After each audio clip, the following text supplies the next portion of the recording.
pagkakatanda ko, grade 5 ako nung nalaban ako. Di yung natural na laban yung labanan sa school o mas kilala sa tawag na contest, yung educational.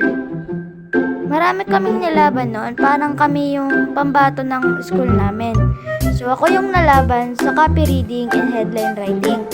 For example, ito yung gumagawa ng balita at kami yung nagche-check kung tama ba yung bigkas, spelling at iba pa. And ganito naman si Mano Nalat. Siya na yung nagsusulat ng balita sa dyaryo. Gets nyo? So ang coach ko is yung teacher namin sa math. Pero bago ako nalaban, ito muna ang istorya. James at Vince. Para sa mga di nakakilala kay James, best friend ko siya. Di ko lang alam kung best friend din niya ako. Di kita best friend.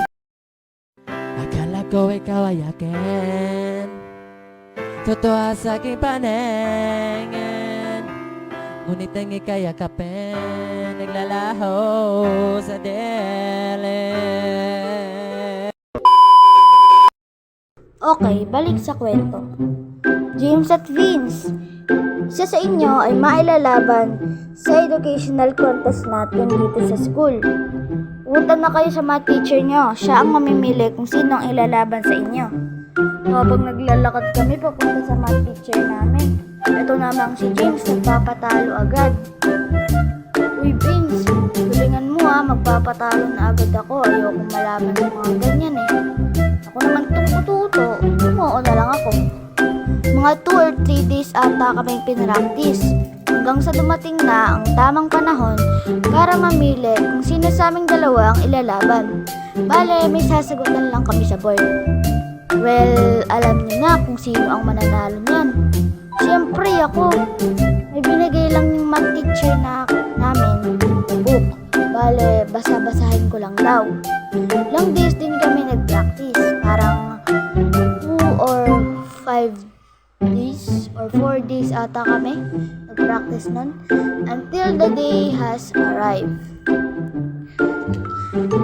Bale, sa ibang school ako nilaban at yung nakalaban ko din ay galing sa ibang school. Sobrang ninenervyos at kinakabahan ako nun. Tanda ko pa nga nun, ako na huling nagpasa ng test Haha. Pagkalabas ko ng room, kinabahan ako kasi baka matalo ako. First time ko lang malaban So, pinag-lunch muna kami. After lunch, announcement na. Habang nag-a-announce ng mga winner napasabi na lang ako sa sarili ko na pag natalo ako dito, di na ako sasama sa ibang labanan.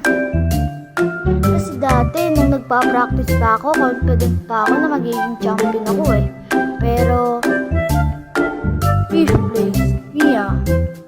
4th place, Vince. Nung narinig ko yung pangalan ko, sobrang saya ko. Yung saya na may halong lungkot at hiya. Alam niyo bakit malungkot? Kasi yung coach ko, lahat ng tinuruan na dati, nakapasok lahat sa 3rd place. Kaya nakakahiya din. Pero thankful naman ako kasi nalaban ako. Kung hindi, wala akong ikikwento sa inyo. Ang lesson lang naman sa video na to ay matuto tayong tumanggap ng pagkatalo. Kung mananalo ka naman, mas mabuti.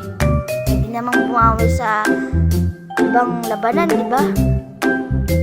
Kaya maging kontento na lang tayo, manalo o matalo man tayo. Subscribe na kayo guys. Yun lang guys, sana nagustuhan niyo animation ko. See you sa next animation natin. Bye bye!